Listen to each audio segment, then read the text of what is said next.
Okay, I'm going to tell you another trucking story, and it's about DOT. And back then, the DOT was the state cops, and this happened in the state of New Jersey. And it was in the early 80s.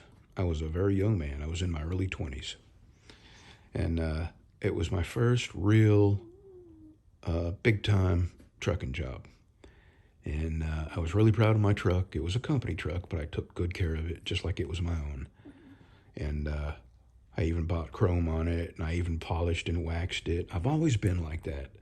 I've always been kind of weird about taking pride in my equipment. Every truck I've ever had, I kept spotless and shiny, and even if it wasn't mine, even on the inside, it was immaculate. And so all the way down through Connecticut and New York, I'm hearing on the CB people talking about the DOT inspection just in New Jersey.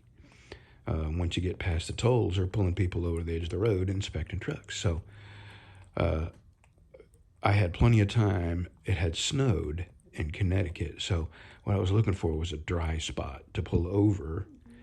And I finally found a rest area that had been salted pretty heavy, and the parking lot was, mostly dry. So I crawled up underneath my truck with my wrench, and I adjust all my brakes to make sure, absolutely sure, that they're, within specs, within the amount of play they allow you to have. And I had to adjust a couple of them. So actually, I adjusted all of them because unless somebody's in the truck, you've got no way of knowing just how much is, too much.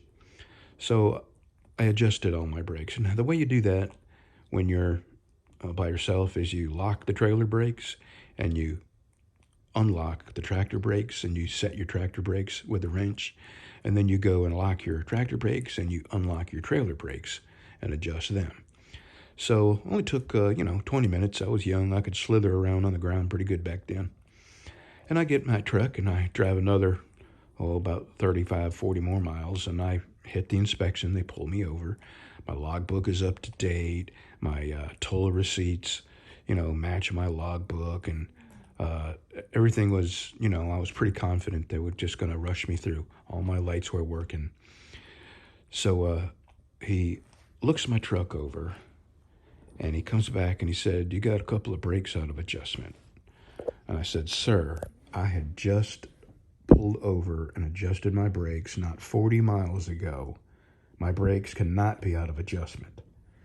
And he looked at me, and this rage look came on his face. Here was this punk kid calling him a liar, which he was. And he said, "Oh, did you know?" I said, "Yeah. I mean, I've heard about this inspection going on for, an hour or more. And before I got here, I pulled over, made sure my logbook, every I was dotted and every T was crossed, and my brakes were adjusted, and they were perfect 40 miles ago. How could two of them come out of adjustment in 40 miles? So I get the ticket for that, regardless. I mean, he knew he was a crook. I knew he was a crook.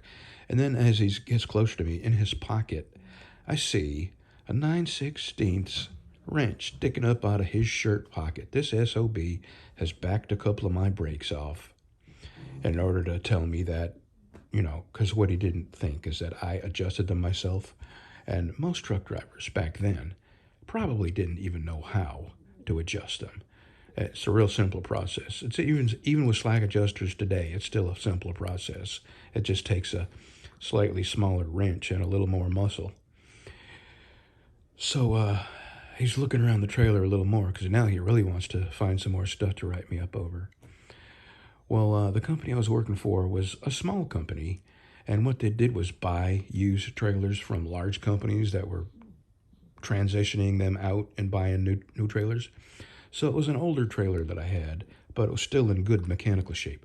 So he goes to the front of the trailer, and he goes, "Do you have hazmat?" And I said, "No, I don't haul hazmat." And he shows me this little piece of a red sticker. I'm talking about 3/8 of an inch at its largest.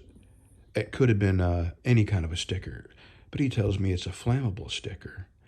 I said, how can you tell it's a flammable sticker? I mean, it could have been a company sticker.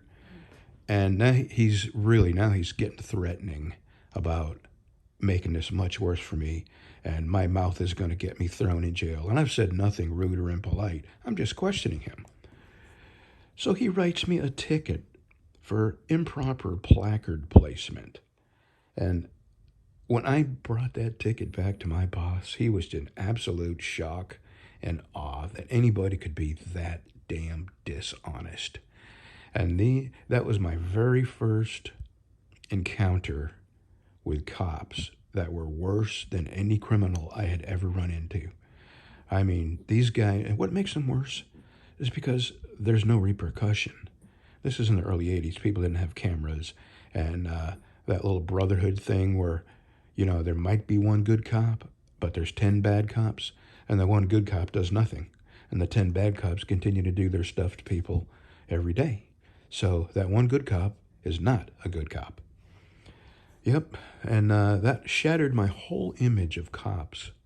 And from that day forward, like I've said, I could probably write a book with 1,000 pages of some of the encounters I've had with absolute loons and absolute moral corruption, right down to their soul. Horrible, evil people that look you in your face, and when you call them on their dishonesty, they smile at you because they know there's nothing you can do about it. And that was when I really began to see just how my innocent view of the world was shattered. And from then on, I saw just how dishonest most of these cops were when they were dealing with truck drivers. Now, I've been pulled over in my car and never had a problem. Never had a problem. And it was like night and day the way I was treated.